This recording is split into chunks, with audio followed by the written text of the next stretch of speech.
बिस्मिल्लाहिर्रहमानिर्रहीम। Dear students, अस्सलाम वालेकुम। जैसा कि आपको मालूम है कि हमारे अब जो है ये जो प्रॉब्लम है पेंडेमिक की, उस वजह से हमें घरों पर स्टे करना है। तो ये हमारी गवर्नमेंट ने जो है एक बहुत अच्छा एक जो है हमें लाया अमल दिया कि हम लोग जो है इस तरह से ऑनलाइन या जो सोशल मीडिया के थ्रू जो है अपने स्टूडेंट्स को एजुकेट कर सकें। तो मेरा बिलखसूस जो है मेरे स्विक्स के जो स्टूडेंट्स हैं, मैं उनके लिए आज जो है अपना ये लेक्चर जो है वो डिलीवर कर रहा हूँ। और इसमें जो एक इम्पॉर्टेंट चीज़ ये है वो सब स्टूडेंट्स ने मद्देनज़र रखना है कि ये सेकेंड ईयर में चूँकि मुताला पाकिस्तान भी है और ये सेकेंड ईयर की ही स्विक्स है, तो ये टॉपिक जो है नज़रिया पाकिस्तान का, ये हमारे दोनों जो सब्जेक्ट्स हैं, पाकिस्तान स्टडीज़ भी और उसके साथ साथ जो है स्विक्स, ये दोनों में ही है। तो ये एक टॉपिक आपको दोनों सब्जेक्ट्स की जो है वो तैयारी में हेल्पफुल होगा। तो बेटा ये देखते हैं कि हम आगाज़ करते हैं कि 14 अगस्त 1947 को जो पाकिस्तान मार्ज़ वजूद में आया, और हमें ये भी मालूम है कि ये वाला जो सदी है ये 20वीं सदी, और 20वीं सदी में बहुत सारी कौमों को आज़ादी मिली, बहुत सारे ममालिक जो हैं वो दुनिया के नक्शे पर उभरे। और इसी तरह से आप देखें कि जो पाकिस्तान है इसकी बुनियाद बिल्कुल मुनफरिद और जुदागाना है, क्योंकि जो बाकी ममालिक थे उनका क्या था निज़ाम कि वो नस्ल, ज़ुबान और इलाका की बुनियाद पर जो है वो तश्कील किए गए, या वो दुनिया के जो है नक्शा उस पर वो उभरे। लेकिन जो हमारा ममलकत जो पाकिस्तान है, इसका तसव्वुर जो है वो बेस करता है नज़रिया इस्लाम पर, और फिर इसी तरह से वही हमारा नज़रिया इस्लाम जो है वो नज़रिया पाकिस्तान ठहरा। फिर उसके बाद हम ये देखते हैं कि पाकिस्तान वाहिद मुल्क है जिसका एक मज़बूत नज़रिया जिसके तहत ये बना, बल्कि कहा जाता है कि दुनिया में दो जो है वो नज़रियाती ममालिक हैं, जिनमें से एक पाकिस्तान है जो कि किसी नज़रिया के तहत जो है वो तश्कील पाए।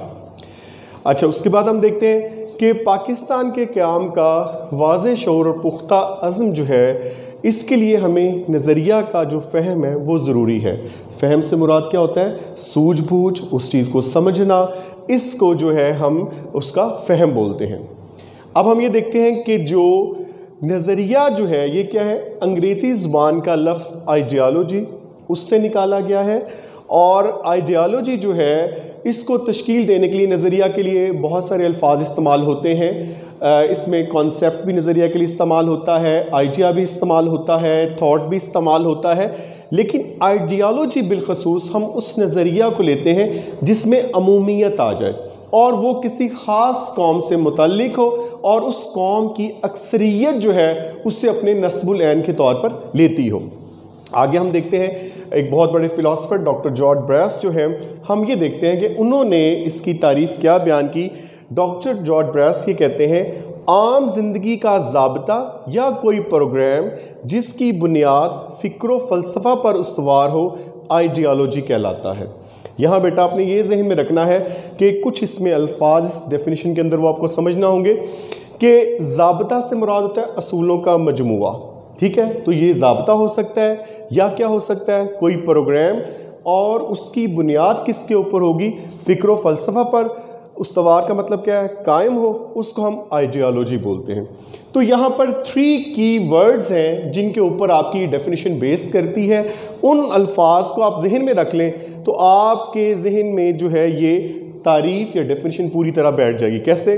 देखिए, एक ज़ाब्ता, ठीक है, प्रोग्राम, और उसकी बुनियाद किस पर है? फ़िक्र व फ़लसफ़ा पर। तो ये 3 वर्ड्स आपने जहन में रखना है कि आम ज़िंदगी का ज़ाब्ता या कोई प्रोग्राम जिसकी बुनियाद फ़िक्र व फ़लसफ़ा पर उस्तवार हो, उसे हम क्या कहते हैं? आइडियालॉजी कहते हैं। उसके बाद नेक्स्ट हम देखते हैं वर्ल्ड एनसाइक्लोपीडिया कि उसमें तारीफ़ क्या बयान की गई है। यहाँ बेटा एक लफ्ज़ ज़हन में रखना है, इंसाइक्लोपीडिया बोलते हैं मजमूउल उलूम, آپ لوگ عام طور پر ڈکشنری یوز کرتے ہیں. ڈکشنری لغت ہوتی ہے, اس میں کیا ہوتا ہے کہ کسی بھی جس زبان کی وہ ڈکشنری ہے اس کے الفاظ کے معنی بتائے گئے ہوتے ہیں. لیکن یہاں پر ہم نے کیا کرنا ہے کہ انسائکلوپیڈیا کے اندر مجموعہ العلوم ہوتا ہے کہ اس میں ہر چیز, مثلا شخصیات ہو گئیں, شہر ہو گئے, عجائبات ہو گئے, ان سب کے بارے میں بتایا جائے گا. تو ایک اسی طرح سے انسائکلوپیڈیا ہے جو کہ ورلڈ انسائکلوپیڈیا, اور یہ پوری دنیا میں استعمال ہوتا ہے. تو اس کے اندر کیا دیکھیں کہ اس کے مطابق یہ کہا گیا کہ نظریہ سیاسی اور تمدنی اصولوں کا مجموعہ ہے جس پر کسی قوم یا تہذیب کی بنیادیں استوار ہوتی ہیں. یہ کسی قوم یا ثقافت کے فطری نشوونما کے عمل میں مدغم بھی ہو سکتا ہے. یہاں بیٹا یہ بک کے اندر غلطی ہے, وہ دیکھ لیجئے گا. یہاں انہوں نے لکھا ہے مدغم ہو سکتی ہے, تو یہ مدغم ہو سکتا ہے کا معنی میں آئے گا. سیاسی اور تمدنی, سیاسی سے مراد یہ ہوتا ہے ایسا عمل جس کا تعلق جو ہے وہ حکومت اور ریاست کے ساتھ ہوتا ہے.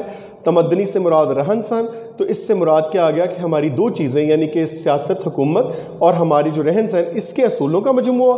اصولوں کا مجموعہ وہی آ گیا جو ہم نے پہلے پڑھا. ضابطہ بھی ہوتا ہے وہ جس پر کسی قوم یا تہذیب کی بنیادیں استوار ہوتی ہیں, یعنی کسی قوم یا تہذیب کی جو بنیادیں قائم ہوتی ہیں, یہ کسی قوم یا ثقافت کے فطری نشوونما کے عمل میں مدغم بھی ہو سکتا ہے. یعنی ان کا جو فطرتی عمل ہے اس میں بھی وہ اس کے اندر ضم ہو جاتا ہے, اس کے اندر مل جاتا ہے. لائک جیسے اب دیکھیے کہ ہمارے پاکستان میں اب ہمارا جو نظریہ پاکستان ہے وہ ہماری زندگیوں میں, ہمارے فطرتی نشوونما کے عمل میں وہ اسی طرح سے ہمارے ساتھ شامل ہو چکا ہے.